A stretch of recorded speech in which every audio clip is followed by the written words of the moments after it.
오늘장 민주를 찾아라. 이상형 월드컵. 기업들의 실적 호조에 힘입어서 애플쇼크 하루 만에 털어낸 뉴욕 증시였습니다. 거기다가 우리 증시도 훈풍을 받고 장 초반에 아주 바짝 솟구치는 모습 보여줬죠. 코스피 오늘 장중에 2,400선을 오랜만에 돌파해내기도 했고요. 물론 지금 고점 대비는 약간 내려와 있지만 그래도 코스피도 코스닥도 1% 안팎의 상승 중인 수요일 오후장입니다.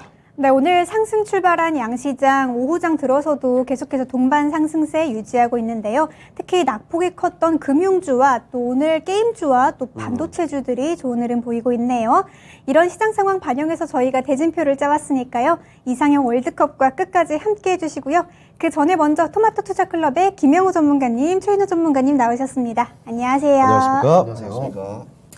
자, 그러면 오늘은요, 대진표 본격적으로 들어가 보기 전에 시장 이야기부터 먼저 좀 정리를 해보고 들어가 봐야 될 것 같습니다. 시장의 분위기가 스물스물 좀 바뀌어가는 것 같다라는 생각도 좀 들어요. 기대감이 조금씩 높아져 가고 있는데, 이제 바닥을 다진 게 아닌가, 조금 올라갈 수 있지 않을까, 이런 기대감이 조금씩 커져가고 있습니다. 양시장이 7월 4일에 저점이 좀 나왔었죠. 자, 그런데 그때 대비해서 코스피의 경우에는 한 5% 넘게, 코스닥은 10%가 넘게 반등이 좀 나오고 있습니다. 자, 그러면 먼저 김영우 전문가께 좀 여쭤보도록 할게요. 자, 전문가님, 지금부터 이 코스피와 코스닥 올라갈 거라고 보시는지, 올라간다면 목표치를 어디까지 보면 될지, 그리고 그 중에 우리가 최우선 섹터를 어떻게 봐야 될지, 이런 시장에 대한 전망 좀 봐주실까요? 일단 뭐 단기적인 반등 구간에는 확실히 진입을 할 수 있다고 생각은 합니다. 네. 네, 맞습니다. 한 코스피 2,450선까지는 올라갈 수 있지 않을까. 특히 이번에 앨런 재무장관이 들어오면서 2차 전지 섹터라든지 아니면 반도체 쪽으로도 수급이 지금 들어오는 게 확실히 보이고 있습니다. 그런 부분에 있어서 저는 2차 전지 주들을 한 번 더 지켜봐야 된다. 그리고 하반기 전체적으로 보셔도 2차 전지는 계속해서 주목을 하셔야 된다. 이렇게 말씀을 지속적으로 드리고 있는데요. 어제 같은 경우 이제 미국 나스닥 선물 같은 경우에도 이제 12,000선이 강하게 돌파를 해줬고, 일봉상으로 지금 61일평이 강하게 안착을 해주는 상태로 지금 한 12,350포인트 정도를 유지를 해주고 있단 말이죠. 그렇다면 지금 단기적인 반등 구간에 들어설 수 있다라고 말씀드리고 싶은데, 단기적으로 말씀을 드리는 이유는 지금 어제 같은 경우에 뭐 주택 지표가 발표가 됐고, 기존 주택 판매 대수 자체가 지금 떨어지고 있다는 거죠. 그러면 네, 맞습니다. 그렇다면 금리 인상에 대해서 아직까지 부담스러워하는 시장의 분위기는 무시할 수 없다라고 말씀드리고 싶고요. 그리고 현재 지금 0.75bp 그리고 1bp에 대한 확률이 점점 더 높아지고 있는 그런 상황입니다. 퍼센트죠? 네, 맞습니다. 네, 퍼센트죠. 네, 퍼센트가 높아지고 있다는 거는 그만큼 지금 여전히 이 시장은 금리 인상에 대해서 아직 보수적으로 좀 보고 있다. 네, 좀 안정적으로 대응을 해야 된다. 저는 이렇게 보고 있습니다. 뭐 하나 확실하게 사실 해소됐다라고 단정 짓기가 어려운 상황이죠. 네, 맞습니다. 이 악재에 대한 부분들은 다 노출이 되었기 때문에 시장은 횡보세로 갈 확률이 높지만 전반적으로 봤을 때는 아직까지는 좀 강하게 반등이 나올 거리는 저는 없다라고 일단 생각은 하고 있습니다. 자, 그러면 2,450 정도 찍고 올해 하반기 정도까지는, 올해까지는 그 위아래로 좀 출렁임이 계속 이어질 거라고 보시는 건가요? 물론 경제 지표 상황들을 계속 봐야겠지만 저는 횡보세가 계속 이어질 거라고 생각합니다. 네, 2,450선과 2,300선을 횡보를 하면서 2,300선이 근데 또 만약에 무너지게 된다면 2,200선까지 다시 내려올 수도 있다고 저는 생각을 하거든요. 어쨌든 여러분들이 주목을 하셔야 될 거는 경기의 회복 신호를 기다려야 되는데, 금리 인상도 마찬가지고 점점 이 회복세가 나타나기 위해서는 이 경제 지표들의 상황들을 지켜봐야 될 것으로 저는 보고 있습니다. 특히 소비가 살아나야 또 다시 한번 경기가 살아날 수 있는데, 그 소비가 살아나기 위해서는 결국엔 기업의 활동을 위한 그 금리 인상 안정기로 들어서야 저는 반등이 나올 수 있다고 일단 생각을 하고 있습니다. 자, 그러면 이제 앞으로도 사실 당분간은 계속 확인할 것들이 넘쳐나네요. 금리 인상에 대한 이런 추이, 거기다가 실제 우리 경기가 살아나는지, 이런 소비에 대한 패턴들, 각종 지표를 통해서 꾸준히 확인해 보면서 시장의 방향들 쫓아가 봐야 될 것 같습니다. 자, 그러면 이어서 최인호 전문가께도 한번 여쭤볼게요. 최인호 전문가님은 시장에 대해서 앞으로 전망 좀 어떻게 보고 계실까요? 일단 오늘 기분 좋은 하루입니다. 오늘 일단 좋아요. 근데 넥타이가 참 멋지세요. 코스피도 오늘 제 빨간색과 그다음 코스닥도 빨간색으로 지금 오늘 양 시장인데, 어제 전일 미증시가 네. 진짜 너무 좋았습니다. 그렇습니다. 너무 올랐는데요. 그 중에 좀 대표적인 게 좀 따지고 보면 항공이 많이 올랐어요. 항공이 네. 많이 올랐고 금융 같은 경우에는 시티뱅크가 실적을 발표하면서 며칠 전에 그때부터 시작해서 계속 금융주는 국내 커플링 현상으로 계속 이어가면서 그렇죠. 시티그룹, 웨스트하고 다 좋았던 걸로 저점에서 지금 올라오는 편이거든요. 네. 그리고 이제 농기구 관련 종목, 디어 컴퍼니도 어저께 거의 약 한 5% 정도까지 올랐는데 오늘 대동이랑 관련 종목들은 다 올랐었어요. 오늘 뭐 거의 농기구가 상한가- 또 치네요. 예. 네. 자, 그러면 이 시점을 잘 봐야 됩니다. 예. 자, 지금 서부 퇴사 중진율도 지금 100불 넘었어요. 그렇습니다. 소위 소모시대 100불 올라왔습니다. 네. 그러면 지금 시장에서 악재 노출이 다 됐다고 하지만 이 악재가 다시 한번 재현될 시점이 언제냐를 다시 한번 검토해 봐야 되죠. 아, 그 원자재에 대한 부담이 있었던 때가 다시 또 온다. 네, 그렇죠. 지금은 아까 말씀하신 대로 좀 네. 좋을 겁니다. 언제까지? 네.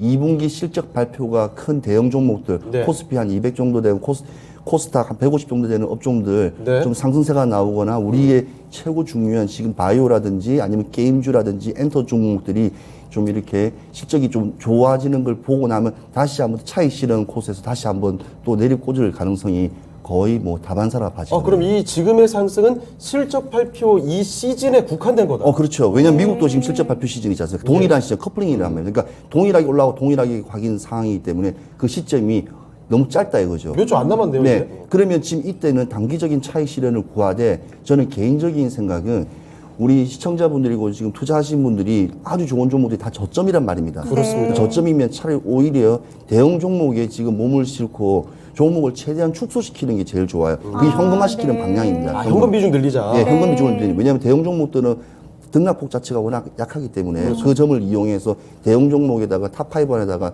싣고 그다음에 특히 반도체라든지 장비 업체 같은 경우에는 하반기까지 실적은 좋을지 모르지만 개별 장세로 좋을지 모르지만 네. 시장은 좀 안 좋단 말입니다. 계속 말씀하셨죠. 예, 네. 그런 부분만 좀 피하면서 지금 시장 나아가는 코로나19 관련 대형 종목이라든지 예. 그런 종목들을 찾아서 들어가되 저는 안 가는 종목이 지금 이 업종에 도태되는 종목 같은 게 본인 포트폴리오 있으면 그 종목을 오히려 손절을 하고 갈 수 있는 종목에 가지고 있는 종목에다 엎어가지고 같이 그거를 오히려 이게 슈팅 구간으로 지금 펀더멘탈 높은 쪽으로 그냥 원하는 쪽으로 올리는 게 오히려 보면 개인 투자가분들이 최소한의 리스크를 지금 줄이는 방향입니다. 그러니까 네. 우리가 돈이 없거나 힘들면 안 먹고 안 쓰고 하는 것처럼 동일하게 우리 가지고 있는 보유 시드도 줄어들면 위축될 수밖에 없어요. 아무리 좋은 종목을 따라가고 싶은데 갈 수가 없는 분위기일 때는 오히려 진짜 안 가는 종목, 그러니까 장기 이평선을 계산을 해서 그래서 그 이평선을 밑에 하회하는 종목 같은 경우에는 오히려 차라리 정리하시면서 큰 종목에 몰아가면서 오히려 선을 기다리시는 게 좀 현명하다 봐지고요. 이거는 일시적인 부분이라는 걸 꼭 한 번 더 말씀드리고 싶고 네. 지금 계속 원자재부터 시작해갖고 수많은 악재들이 계속 금리도 계속 올라가죠. 고금리에 3구 현상이 계속 나오기 때문에 이 현상은 당분간 올 하반기까지는 계속 지속되기 때문에 박스권 횡보 장세를 하되 최대 2,450에서 최저 2,200, 그러니까 2,200 한 네. 50선, 그러니까 두 분 의견 200포인트. 네, 마찬가지예요. 예, 한 마찬가지네요. 200포인트 정도의 어찌 보면 안에서 박스에서 네. 들락날락거리기 때문에 그 점을 한번 좀 잘 유의하시면서 거기에서 매수 시점은 좀 저점일 때 들어가고 그다음 네. 오늘 같이 이렇게 오를 때는 과감히 청산하고 그래서 오히려 2, 3%, 1%의 낮은 포인트로 일단은 접근하신 방법이 네. 오히려 보면 시드를 계속 유지하면서 좀 이렇게 성공 투자에 조금 제가 봤을 때는 좀 이렇게 밑거름이 될 수 있는 좀 방안이라고 좀 네. 생각해서 말씀을 드리는 겁니다. 알겠습니다. 알겠습니다. 지금 현재도 양시장 강세를 보이고 있습니다만 어쩐지 오늘 장 초반에 비해서 조금 약해진다 네. 싶더니 이런 상승이 오래 가기는 쉽지가 않을 것이다라는 두 분의 의견입니다. 자, 그래서 높게 봤을 때 2,450 그리고 아래로 2,200대까지 열려 있으니까 앞으로 신중하게 대응을 해야 될 것이고 최인호 전문가께서는 현금 비중을 늘려놓자라는 관점도 말씀을 해주셨어요. 같이 한번 참고를 해보시길 바랍니다. 자, 그러면 시장 이야기 한번 돌아봤고 지금부터는 오늘장 이상형 월드컵 그 대결로 들어가 보도록 하겠습니다. 자, 그럼 먼저 오늘의 대진표부터 공개를 해드리겠습니다. 자, 오늘장 이상형 월드컵 8강의 1라운드 대결부터 보겠습니다. 코스닥의 대표적인 반도체 종목들이 맞붙습니다. 원익 IPS 대 리노공업, 반도체 장비의 선두주자들이라고 할까요? 자, 그동안 이 반도체주의 부진과 함께 이 종목들 주가는 같이 내리막길을 탔는데 시장이 올라오면서 곧바로 주가가 고개를 들고 있습니다. 두 종목 가운데 승자는 누가 될지 잠시 후에 짚어보겠습니다. 네, 2라운드 오늘 넷플릭스 주가 강세에 영향을 받았나요? 콘텐츠 관련주 두 종목의 대결인데요. 1인 미디어 플랫폼이죠. 아프리카 TV 올라와 있고요. 이에 맞붙는 삼화 네트웍스, 이상한 변호사 우영우 신드롬의 K 콘텐츠들의 상승세를 타고 있습니다. 이 두 종목 간의 대결 2라운드에서 확인하시죠. 자, 이어서 3라운드의 대결입니다. 게임주들의 대결인데 지난해부터 사실 게임보다는 자체 코인 위맥스에 그리고 NFT 대체 불가능한 토큰과 관련해서 엄청난 시세를 분출한 바가 있죠.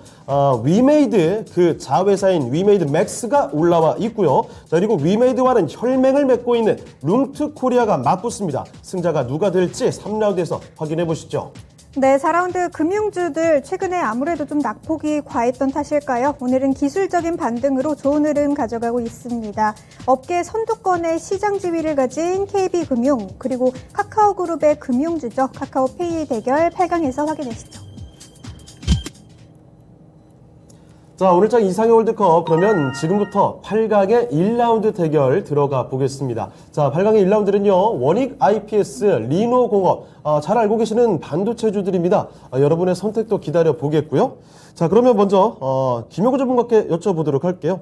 둘 중엔 어떤 종목 고르시겠어요? 저는 원익 IPS 골랐습니다. 원익 IPS 알겠습니다. 우리 최인우 전문가님께서는요? 예, 둘 다 차트가 똑같네요. 그래서 네. 원익 IPS를 들었습니다. 알겠습니다. 똑같은데. 자, 네. 두 분 다 일단 원익 IPS 이 종목을 콕 집어주셨으니까 4강으로 좀 올려보도록 네. 하겠고요. 리노 공업에 대한 얘기도 한번 들어보겠습니다. 네. 사실 김영우 전문가님, 네. 시장이 하락할 때 다 내려가긴 했는데 제 기호로는 이 리노 공업이 유난히 맞아요. 신저가를 많이 깨고 네. 좀 내려가는 흐름을 기억을 하고 있었단 말이죠. 뭐가 문제가 좀 있습니까? 문제가 있다기라기보다는 사실 지금- 그동안 정말 계속 올라갔던 종목인데요. 네. 네, 그렇죠.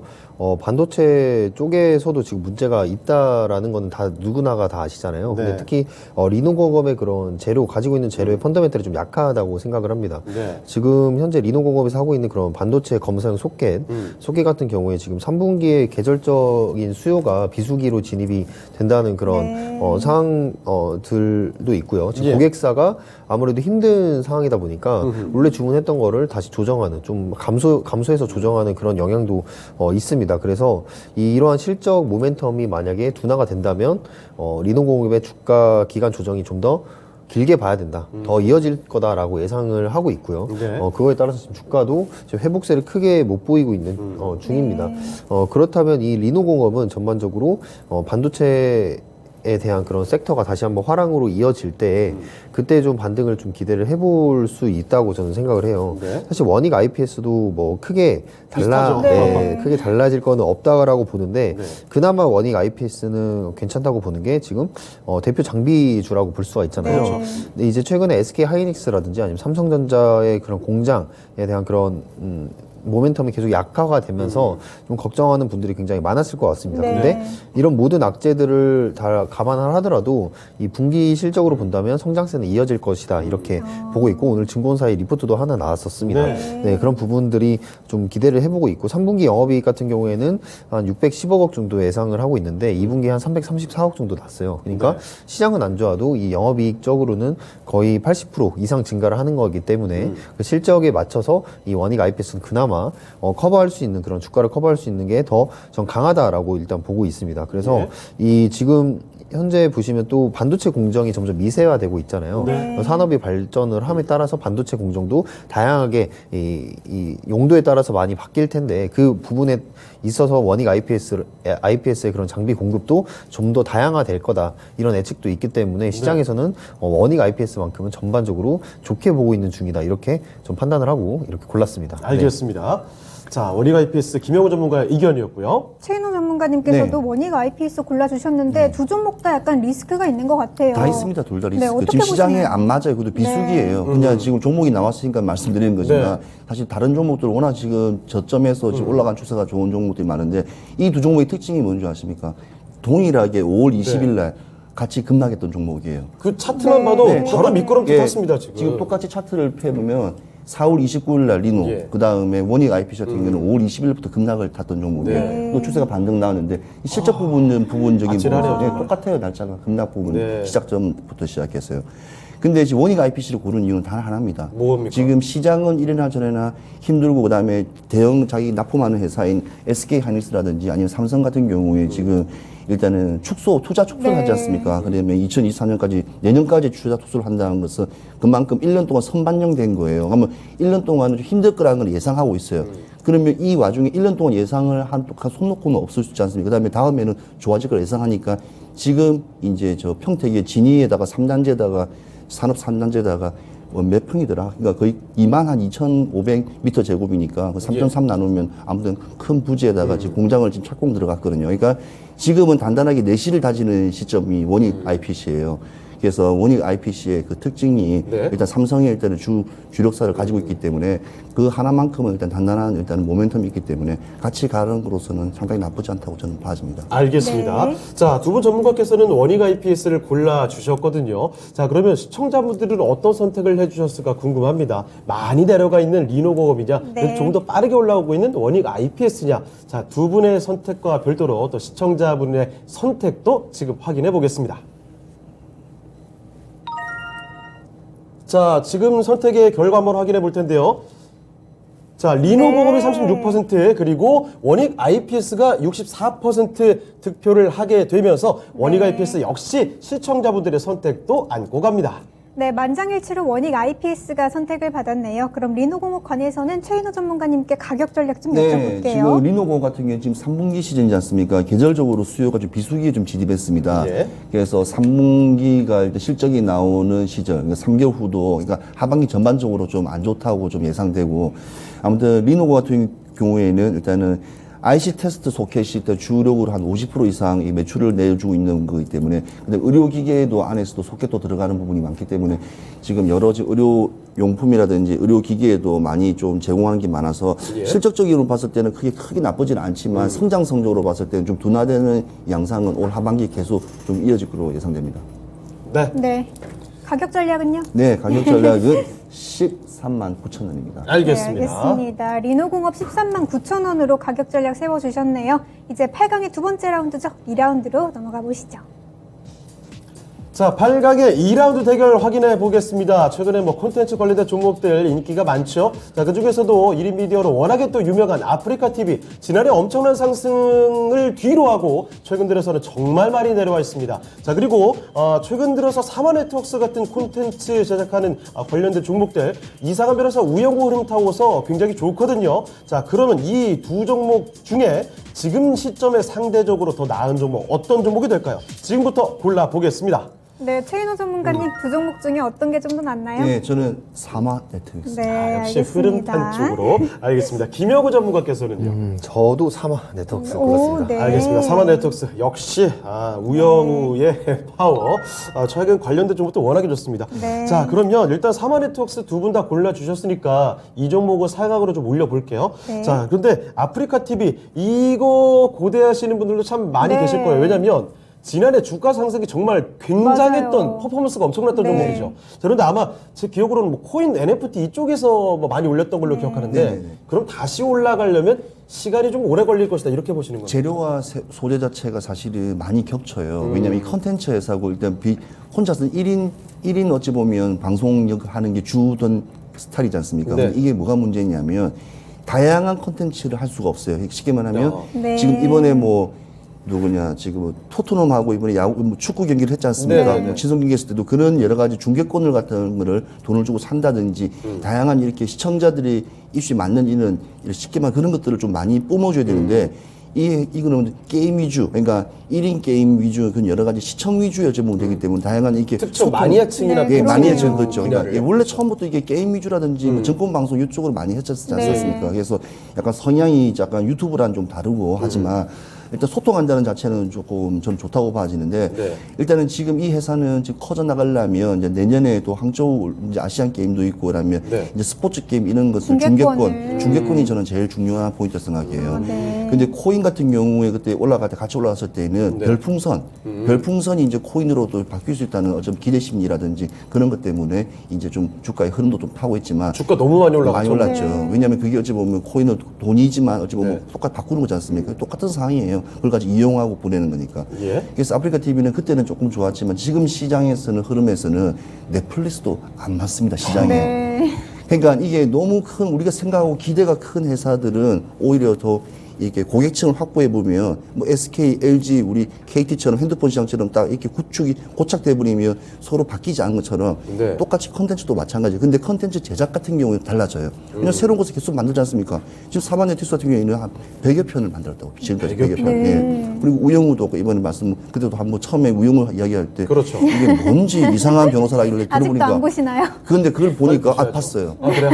보니까 마음이 해피해요. 그냥 네. 이게 즐거워요. 네. 사람들이 기쁘게 그래서 있더라고요. 대중적인 인기가 네. 많이 예. 몰이를 하는 다른 거예요. 거는 짜증나고 성질나고 그러는데 그는 기분이 좋아지더라고요. 그래서 아무튼 재밌게 봤었는데 그때 네. 채널이 찾기 힘들더라고요. 네. 채널이 스카이라이프 채널이라서 아무튼 그런 것처럼 봤을 때 시장의 흐름에 맞추어서 봤을 때 그러니까 아프리카 TV가 나쁘다는 게 아니고 네. 컨텐츠나 이 상황이 시장 변화가 계속 이제는 다양화 좀 이렇게 모든 것을 흡수하지 못하면 브레이크가 걸리면 이와 같이 넷플릭스처럼 이렇게 주가가 이렇게 올라가지 못한다는 것을 보는 것처럼 한국도 마찬가지일 거라고 저는 생각합니다. 네, 알겠습니다. 우리 김용우 전문가님께서도 사마 네트워크 골라주셨거든요. 네. 아무래도 조금 말씀하신 대로 아프리카 TV가 조금 소재도 적고 이런 면 측에서 골라주신 게 맞나요? 뭐 아프리카 TV는 이제 코로나 시대 때 아무래도 부각을 받을 수밖에 없는 주가였죠. 그리고 뭐 세력도 마찬가지로 그 명분이 확실했기 때문에 뭐 이제 집에 들어와서 뭐 하겠습니까? 집에만 있는데 네, 실시간으로 소통할 수 있는 그런 플랫폼을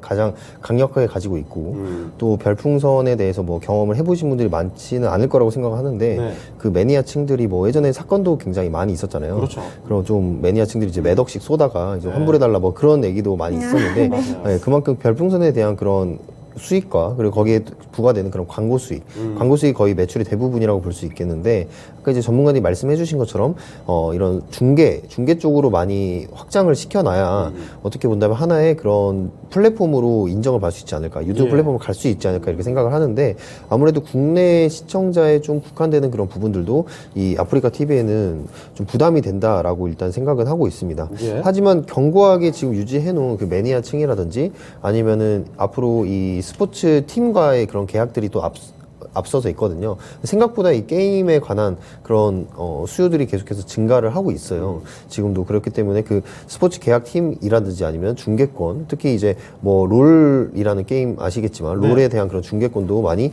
가지고 있는 지금 추진을 하고 있는 부분이기 때문에 뭐 잠시 쉬었다가는 갈 수 있는데 저는 다시 올라갈 수 있는 충분한 지금부터 좀 저가에 위치해 있는 그런 부분이 있지 않을까 이렇게 생각을 하고요. 네. 내려오기도 고점 대비 65%가 넘게 내려왔습니다. 정말. 네, 정말요. 맞습니다. 네, 그만큼 또 반대로 말하면은 저가의 매력이 있는 또 종목이다 네. 이렇게 볼 수도 있을 것 같아요. 근데 그에 반해서 이제 사마 네트워크스는 아까 말해주셨던 포인트가 딱 정확한 것 같습니다. 이 플랫폼이 지금 유지가 되고 있고 거기에 제작만 해서 그냥 납품을 하는 그런 회사이기 때문에 대면 회사이기 때문에 특히 최근에 K 컨텐츠가 굉장히 강세가 있잖아요. 네. 그래서 오늘 같은 경우도 뭐 슈박스라든지 오늘 이제 외계인 개봉을 한다고 하는데 앞으로 오늘인가요? 이제 네 오늘입니다. 오. 네. 네. 외계인과 그리고 뭐 한산도 네. 이제 천만 기대감에 아. 네, 종목들이 엄청나게 좀 급등을 하는 네. 그런 모습들. 대작들 나오는군요. 네, 맞습니다. 그런 종목들이 어떻게 본다면 시장을 이끌 수 있는 그런 재료로 강하게 작용을 하고 있다. 이렇게 보시면 되겠고. 특히 어제 넷플릭스에 대한 실적 발표를 많이 네. 기다리신 분들이 굉장히 많을 것 같은데, 원래는 한 200만 명 정도 회원수가 감소를 할 것이다라고 예상을 했지만, 네. 그쵸. 97만이었나요? 97만 정도밖에 감소를 안 하면서, 예상과 굉장히 다르네요. 네, 맞습니다. 오히려 이제 이게, 이게 악재는 선반영 되었고, 생각보다, 상해되겠구나. 이런 부분들이, 이 K 콘텐츠의, 그런 주가를 더 끌어올리는 모멘텀이 되었다. 이렇게 보시면 될 것 같습니다. 어쨌든, 네. 저는 사마 네트워크스가 좀 더 유리하다. 유리한 고지에 있다라고 보고 있습니다. 네. 알겠습니다. 알겠습니다. 자, 아프리카 TV 대 사마 네트워크스의 대결입니다. 자, 그러면 우리 시청자분들의 팬심은 어느 쪽으로 향했을까요? 궁금해지는데요. 지금 한번 확인해 볼게요. 자, 시청자분들의 선택은요. 네. 네, 사마 네트워크스로 갔습니다. 역시 최근에 많이 언급되는 종목이라서 이 사마 네트워크스가 선택을 받은 게 아닐까 싶네요. 자, 이 종목 사각으로 올려보겠습니다. 네, 시청자분들께서도 조금 매니아적인 측면보다는 좀 K2K 콘텐츠 시장에 관해서 관심이 많으신 것 같습니다. 네. 그럼 아프리카 TV 관해서는 김영우 전문가님께 네. 가격 전략 좀 네, 들어볼게요. 아프리카 TV는 목표가 97,000원 잡고 있는데요. 아직까지는 반등의 기미가 보이지는 않고 있습니다. 그게 바로 이제 거래량을 보셔야 되는데, 거래량이 그렇게까지 크게는 돌아오고 가지 않고 있기 때문에 그 97,000원이라고 하면 이제 전 고점 부근이라고 보시면 될 것 같아요. 네. 오히려 97,000원을 돌파를 하고 그 다음에 다시 한번 이 라인을 서치를 해줄 때 눌림목에서 매수를 해보는 게 어떠실까라고 말씀드리고 싶습니다. 네, 알겠습니다. 아프리카 TV 97,000원으로 가격 전략 세워주셨네요. 이제 8강의 3라운드로 넘어가 보시죠. 자, 8강의 3라운드는요, 게임 관련주들의 대결로 묶어봤습니다. 이 종목들, 위메이드 다들 알고 계시죠? 자체코인은 위믹스 기반에서 정말 발빠르게 움직였던 종목들입니다. 위메이드 맥스와 룸투 코리아의 대결입니다. 지금부터 한번 붙여볼게요. 자, 8강의 3라운드 대결입니다. 최은혜 전문가님, 네. 둘 중에는 어디로 가야 될까요? 일단 비트코인이라가 지금 2만 불 때 지금 떨어졌다 올랐지 않습니까? 다시 올랐죠. 다시 좀 오르면서 좀 약간 움직임이 좀 있습니다, 지금. 그래서 일단은 제가 말씀드린 비트코인의 급등하면 그러니까 자산 관련된 게임들이 좀 약간 속속 네. 다시 또 진출할 것 같아요. 지금 저점에 그게 이슈를 받아서. 네. 그래서 저는 위메이드 맥스로 들어가겠습니다. 위메이드 맥스로. 알겠습니다. 알겠습니다. 우리 김영우 전문가님은요? 저도 위메이드 맥스로 갔습니다. 위메이드 네. 맥스요? 알겠습니다. 위메이드 맥스.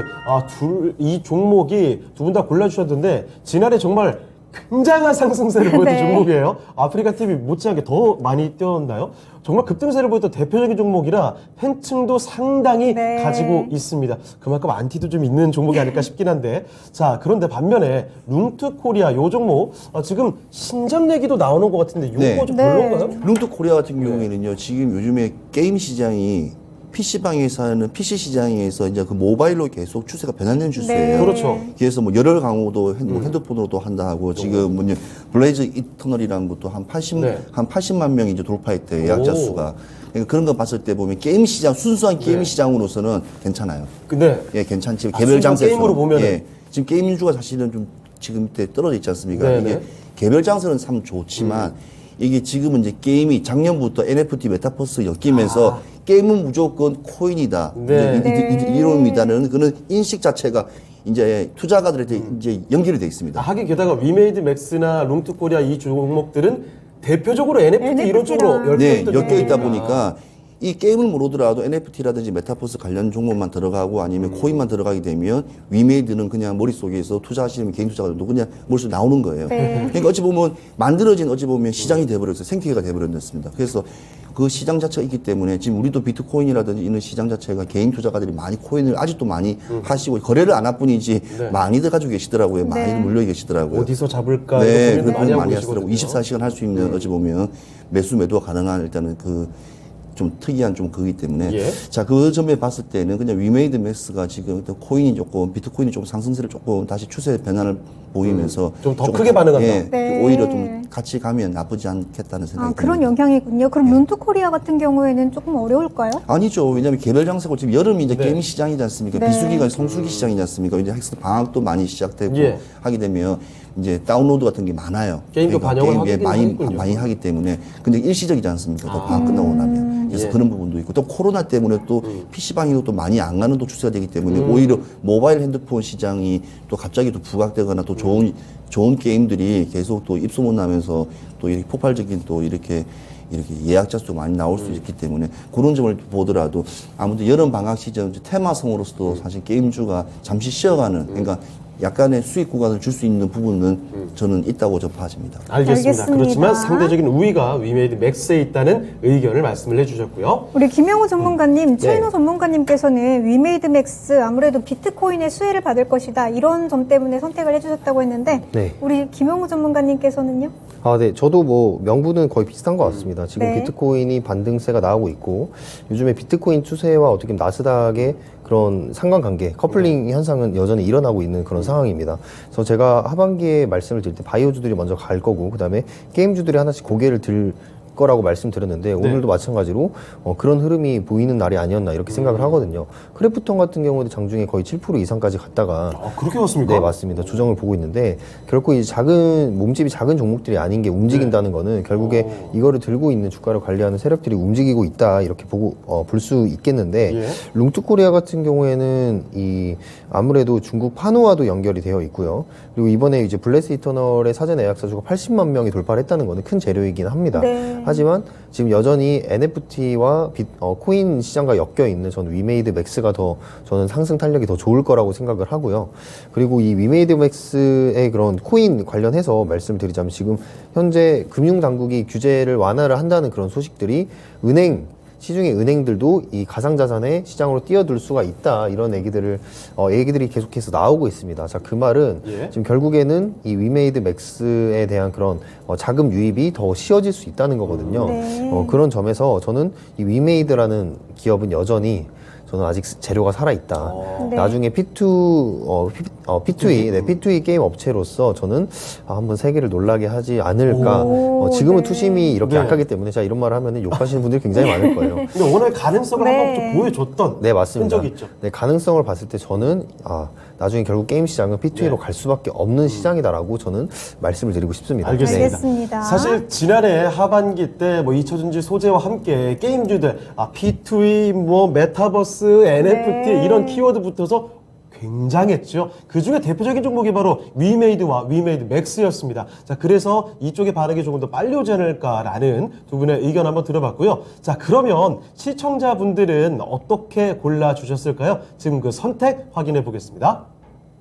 시청자 선택은요? 네, 역시나. 제가 말했잖아요. 그러네요. 위메이드 맥스 팬층 대단하다니까요. 자, 73% 가져갔고요. 위메이드 맥스가 바로 4강으로 올라가겠습니다. 네, 만장일치로 위메이드 맥스가 4강으로 올라가게 됐고요. 그럼 룸투코리아 관해서는 최인호 전문가님 가격 전략 좀 짚어주시죠. 네, 요즘에 P2E 같은 경우에도 말씀드렸지만 지금 현 정부 같은 경우에는 또 대통령님께서 또 검사 출신이기 때문에 또 그런 부분에 돈을 사행성 같은 데는 원천적으로 차단할 거로 예상됩니다. 했기 때문에 꿈과 희망만 가지시고 너무 믿지 마시고 그래도 왜냐면 이게 한 5년 기대감 있잖아요. 완화에 대한 기대감 어느 정도에 대한 돈이 왔다 갔다 하는 건 별로 안 좋아하실 겁니다. 그래서 그런 부분을 좀 한번 정책에 관련된 걸 한번 다시 한번 보시면 될 것 같고요. 일단 룽투코리아는 일단 순수한 일단 모바일 게임으로서는 일단 성장성을 좀 높게 보고 있는데 이 지금 코스가 너무 이게 급등락을 반복했던 종목 중에 하나입니다. 그래서 상당히 조금 조심스러운데 일단은 6,000원 정도 일단은 잡고요. 6,000원 잡고 한번 추세 흐름을 한번 계속 보시면서 올 지금 여름 방학 시즌 이제 단기적으로 한 20거래일 정도 한번 쭉 한번 유지하는 걸 보시면서 한 진입하시고 나쁘지 않다고 봅니다. 알겠습니다. 룸투코리아 조금 20일 정도 추세 지켜보면서 진입하라는 말씀 해주셨고요. 6,000원으로 가격 전략 제시해 주셨네요. 이제 8강의 마지막 라운드죠. 4라운드로 넘어가 보시죠.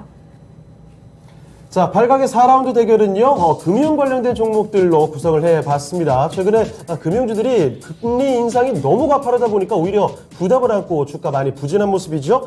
최근에 신저가 기록했다가 다시 조금 올라오는 KB금융이 있고요. 자, 그리고 카카오그룹의 대표적인 금융주 중에 하나죠. 카카오페이가 올라와 있습니다. 보험이라는 키워드를 또 안고 간다고 하는데 과연 두 종목 가운데는 어떤 종목이 좋을까요? 지금부터 한번 승자를 가려보겠습니다.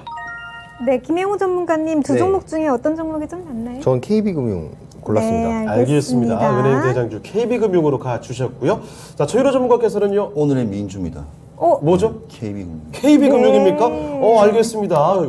오늘은 두 분 다 한 번도 의견에 어긋남이 없습니다. 자, 계속해서 같은 의견을 내주고 계시는데, 자, KB금융이 일단 선택돼서 다음 4강으로 진출을 하게 됐고요.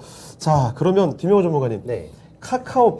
카카오 그룹주는 신뢰 회복이 먼저입니까? 네, 일단 첫 번째가 그거죠. 네, 신뢰 발목을 회복이 많이 잡고 있네요. 네, 먼저라고 일단 생각을 하고요. 이 금융 플랫폼적으로 할 수 있는 게 굉장히 저는 많다고 생각을 해요. 카카오가 여전히 신뢰 회복에는 시간이 걸리겠지만 어쨌든 이 핀테크가 주도하는 그런 디지털 은행 같은 경우에는 지금 아무래도 이 정책적으로 엮을 수 있는 게 굉장히 많습니다.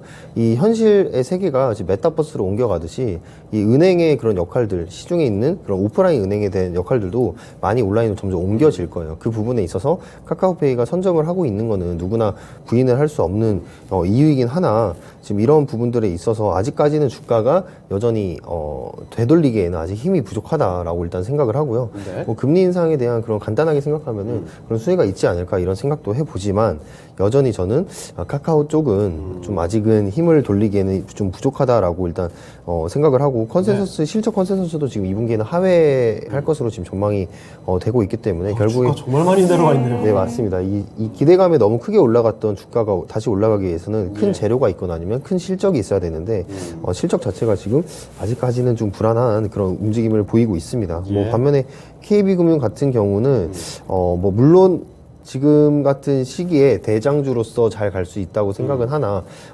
일단 하반기부터는 조금 이 영업에 대한 너무 많이 벌어놨기 때문에 영업에 대한 하락이 다시 이어지지 않을까 이런 생각이 좀 들고 있습니다. 그래서 지금 최근에 이제 경기 침체가 우려가 되고 있는 그런 부분인 만큼 이 충당금에 대한 그런 부담감도 남아 있고요. 지금 펀더멘털 대비해서 주가 낙폭이 과도하다고는 판단이 되는데 지금 배당 수익이 또 지급이 돼야 되잖아요. 지급도 돼야 되고 그런 부분들은 좀 이 KB금융의 부담이지 않을까 이런 생각을 해봅니다. 그래서 일단 KB금융을 고르긴 했는데 좀 단기적으로 조정이 나올 수 있다 이렇게 생각을 합니다. 네, 알겠습니다. 알겠습니다. 자, 그런데 반면에 최인호 전문가께서는 지금 우려감보다 KB금융 오늘 미인주다. 그렇죠. 왜냐하면 은행을 선택할 때는요 BIS 자기 자본 비율이 제일 크죠. 그래도 KB금융이 뭡니까? 옛날 주택은행, 국민은행 다 합병해내고 안에 보험도 다 돼 있죠. 모든 금융 통화 시스템이 다 되어 있습니다. 또 하필 붙인 거는 카카오페이예요. 카카오페이가 뭡니까? 이거 그냥 탈중앙이 디파이 어제 시작 단계란 말입니다. 그러니까 젊은 사람들 쉽게 말하면 서로 돈을 쉐어링 하면서 이렇게 쓸 수 있으면 편하게 현금이 오가지 않는 어찌 보면 미래 시장에 맞는 금융화하는 거지. 이거는 그냥 서버 그냥 제가 봤을 때는 서버 이제 파이낸싱적인 부분이에요.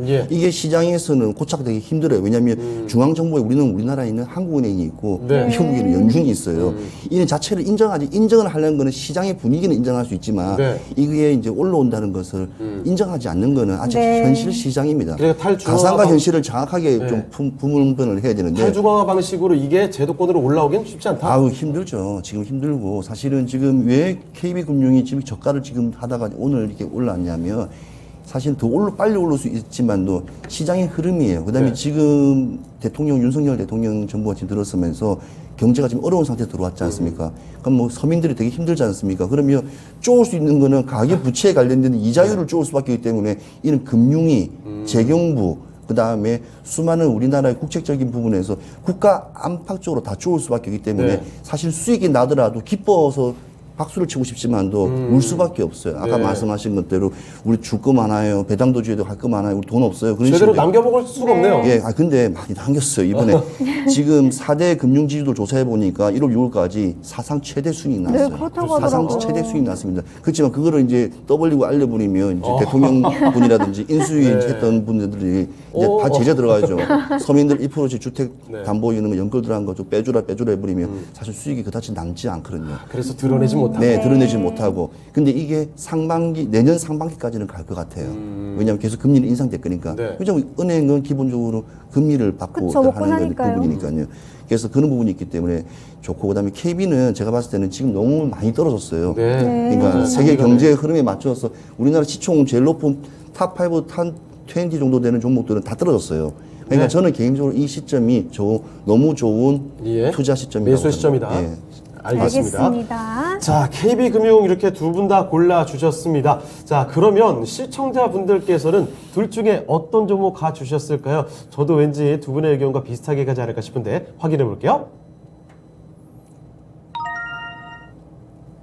자, 시청자분들의 선택 한번 확인해 보도록 하겠습니다. 카카오페이가 33% 그리고 KB금융이 67% 역시 KB금융의 인기가 좋습니다. 이 종목 바로 사각으로 올려볼게요. 네, 그럼 카카오페이 관해서는 최인호 전문가님 가격 전략 좀 짚어주시죠. 뭐 카카오페이 워낙 뉴스도 없다 보니까 뭐 이게 미니 보험 같은 것도 나오고 뭐 리포트만 만들 수 있는 요즘에 보험 같은 거 정리도 하고 금융을 바로 잡는 포트폴리오 관련 출시도 했다 하더라고요. 카카오페이 좀 힘들 것 같습니다. 추세를 보면 이렇게 웬만한 화제가 안 돼요. 화제가 아니기 때문에 지금 이 횡보장은 계속 꾸준히 갈 것 같고요.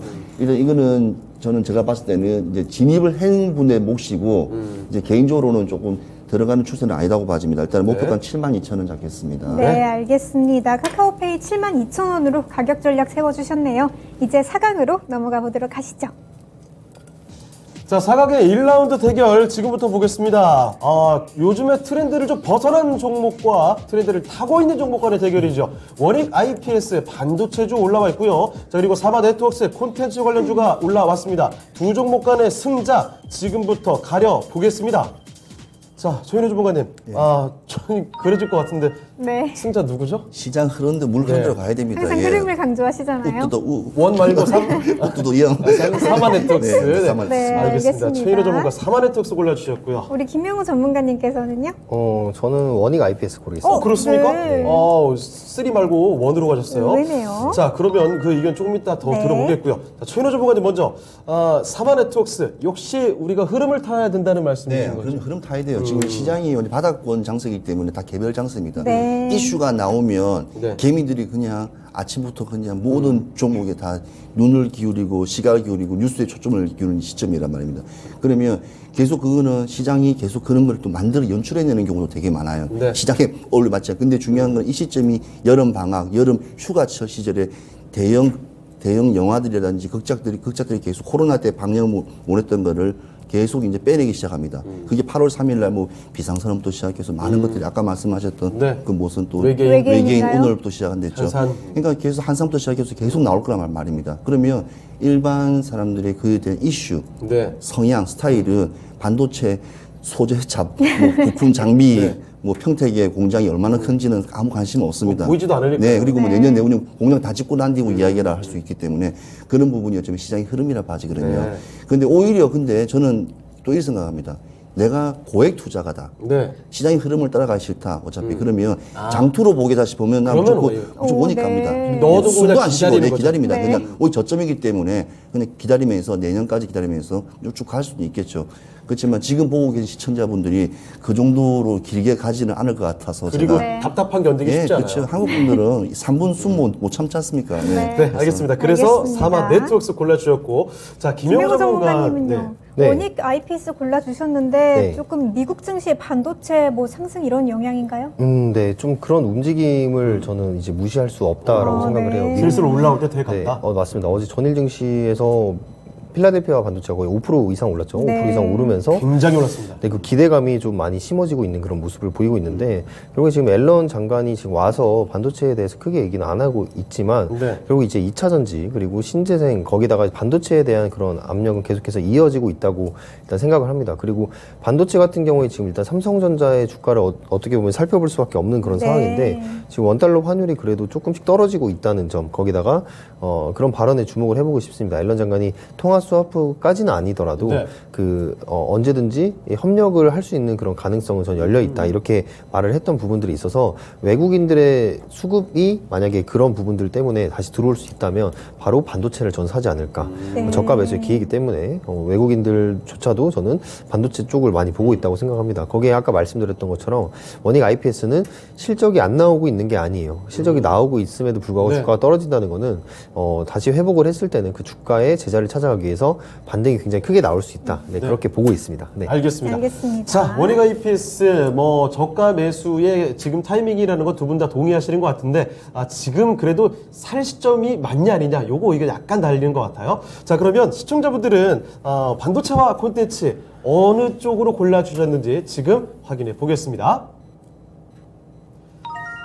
자, 시청자분들의 선택입니다. 시청자분들의 선택은 바로 또 원익 IPS 네. 반도체로 갔습니다. 역시 국내 시장에 반도체가 갖고 있는 저력이네요. 원익 IPS가 결승으로 올라가겠습니다. 네, 그럼 사마 네트워크스 관해서는 최인호 전문가님 가격 전략 좀 짚어주시죠. 네, 일단은 4,200원으로 일단은 한번 가격을 정해볼고요. 이상한 나라 우영우 이제 변호사 이상한 나라 갑니까? 어느 나라 가는 겁니까? 네. 이상한 변호사 이 우영우 아직 2편밖에 못 받지 않습니까? 200원 올랐는데 제 K 콘텐츠 관련주도 안 보니까 일단 관심을 받으면 상승세를 지금 올라가고 있는데 지금 이 분위기는 한 8월까지 계속 이어지고 단기적으로 한 20일 거래일 정도는 계속 좀 지속될 거라고 예상되기 때문에 전고점 부분 한번 보시면서 돌파하면 또 추세가 또 장타로 갈 수 있으니까 아무튼 지금 시장은 그냥 물 흐르는 대로 가시는 게 제일 좋을 것 같고요. 네. 너무 뉴스 믿지 마시고 시장 분위기만 그냥 가시는 게 그냥 자기 현명한 철학으로 지금 투자하시는 게 좀 맞다고 봐집니다. 네, 알겠습니다. 사마 넥토스 4,200원으로 가격 전략 제시해 주셨네요.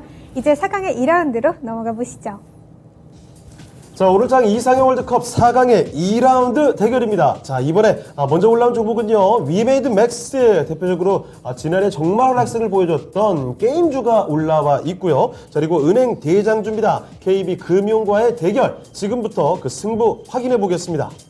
네, 최인호 전문가님, 게임인가요? 아니면 금융인가요? 저 KB금융입니다. 역시 네. 민주로 꼽아주셨던 KB금융을 골라주셨고요. 자, 김영우 전문가께서는 어디로 가실까요? 저 위메이드 맥스요. 아, 그렇습니까? 네. 8강엔 의견이 다 맞더니 4강은 맞지가 않네요. 네. 자, 그러면 먼저 최현우 전문가님, 역시 KB금융에 대한 확고한 믿음. 네, 오늘 지금 장중에도 4.5% 상당히 무거운 종목이 이렇게 크게 퍼포먼스를 보여주는데요. 네. 금융시장은 지금 앞으로 금리 인상으로 해서 이제 이자율에 대한 이제 수익률이 점차 금융권들이 개선보다는 수익률이 계속 높아질 걸로 예상되고 있고 네. 지금 이제 계속 투자가들에게 미국시처럼 이제 배당의 폭을 이제 그걸 계속 늘리는 지금 방안을 지금 계속 이야기 나오기 때문에 올해까지는 힘들 것 같고 내년부터는 네. 이제 금융주도 이제 어느 하나의 이제 깡통이 아니고 지금 오랫동안 머무는 게 아니라 일반 이렇게 우리가 관련 종목으로 퍼포먼스가 좋은 종목으로 이제 수면 위로 올라갈 가능성이 되게 높기 때문에 네. 지금 지금 종목 같은 경우에는 KB 같은 경우에는 진짜 상당히 저점입니다. 우리 네. 모든 시장의 컨센서스에서도 지금 저점이라고 말하는 부분이 있기 때문에 지금 어려운 시장에서 현금화시키고 현금화가 안 되면 종목을 현금화시킬 수 있는 부분은 뭐니 해도 시초가 시장에서 시초가 제일 높은 종목들이 지금 현금이라고 저는 봐집니다. 예. 네. 자, KB금융 골라주셨고요.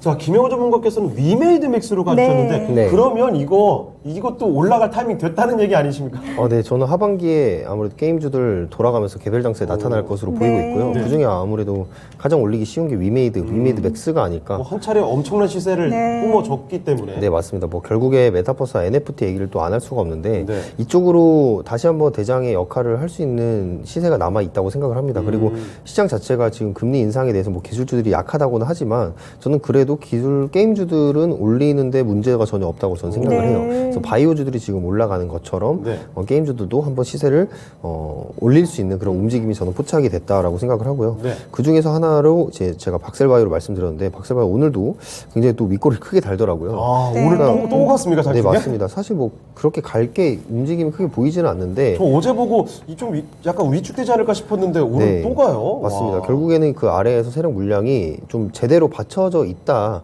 네.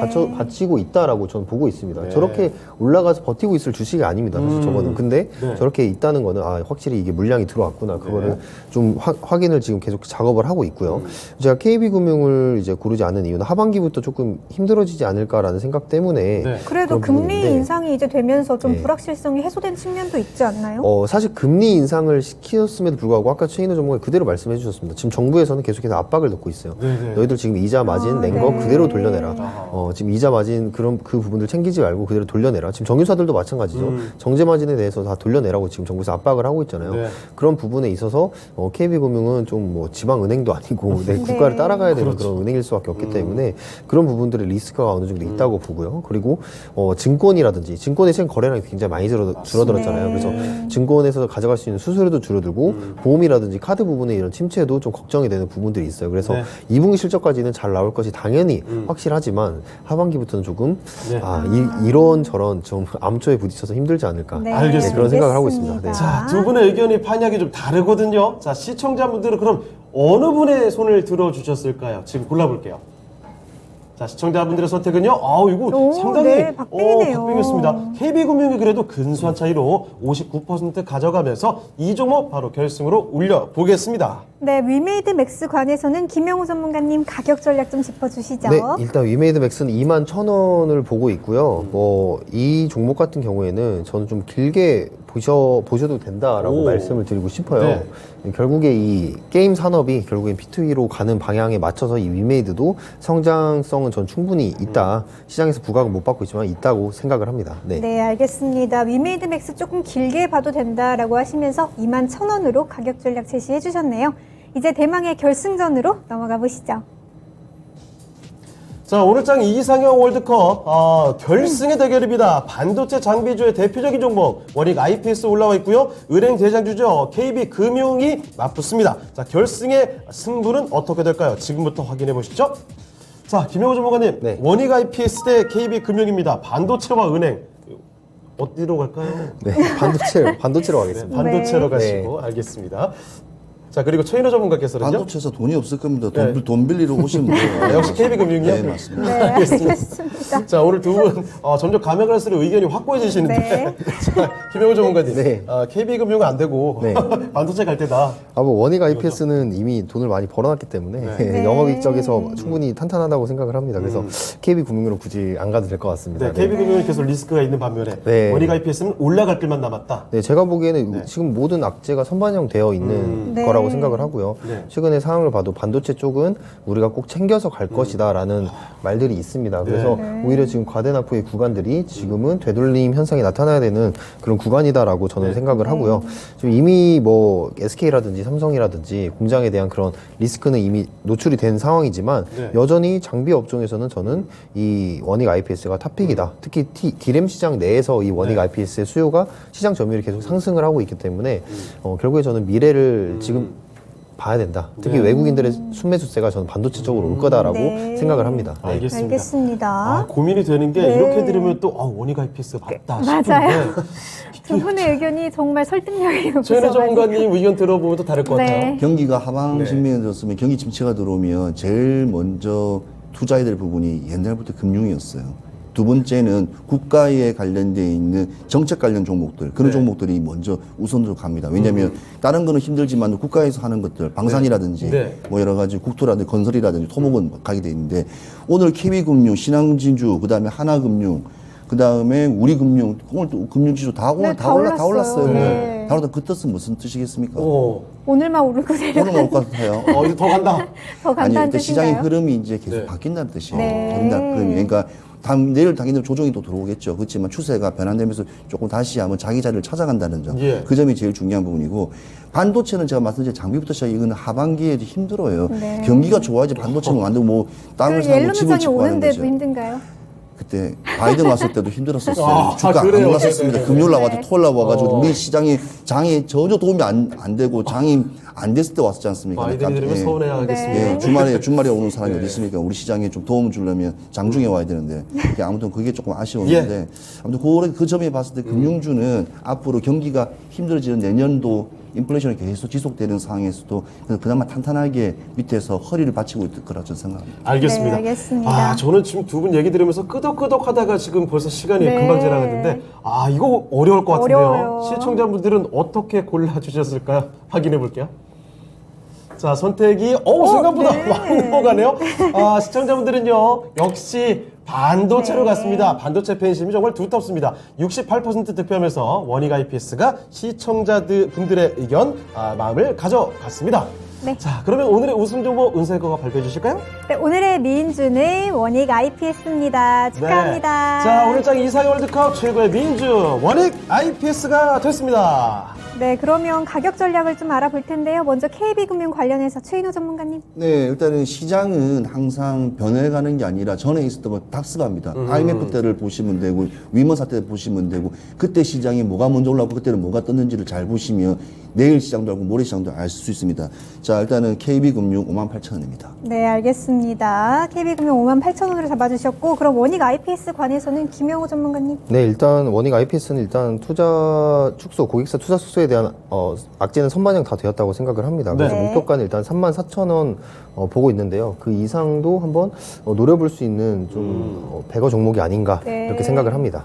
알겠습니다. KB금융 관련해서는 58,000원으로 가격 전략 세워주셨고요. 오늘의 미인주죠. 원익 IPS 관련해서는 34,000원으로 가격 전략 세워주셨네요. 네, 오늘장 이상형 월드컵은 이렇게 원익 IPS가 네. 우승을 했습니다. 자, 그리고 마치기 전에 한 가지 더 드릴 말씀이 있는데, 김영호 전문가 공개 방송 있으신가요? 네. 오늘 유튜브 라이브 공개 방송 있습니다. 예. 네, 저한테 지금 문자 받아보시는 분들 계실 텐데, 지금 이게 진입했던 종목들 리뷰와 그리고 수익 난 종목들 어떻게 수익을 지금 하락장에서 내야 되는지 그런 부분들을 제가 맞춤해서 매매법을 공개해 드릴 테니까 네. 많은 분들 참여하셔가지고 투자 아이디어 가져가셨으면 좋겠습니다. 자, 네. 김영호 전문가와 함께하는 유튜브 공개 방송이 오늘 오후 4시에 있습니다. 경기 둔화 시대의 맞춤 매매법 대공개편이거든요. 함께 하시면서 이런 팁들도 같이 가져가시죠. 네, 지금까지 투자 판단에 도움이 될 만한 조언을 드렸습니다. 하지만 특정 종목의 상승과 하락을 보장하지는 않습니다. 네, 저희는 여기서 인사드리도록 하겠습니다. 저희는 내일 이 시간에 다시 뵙겠습니다. 시청해주신 여러분 고맙습니다.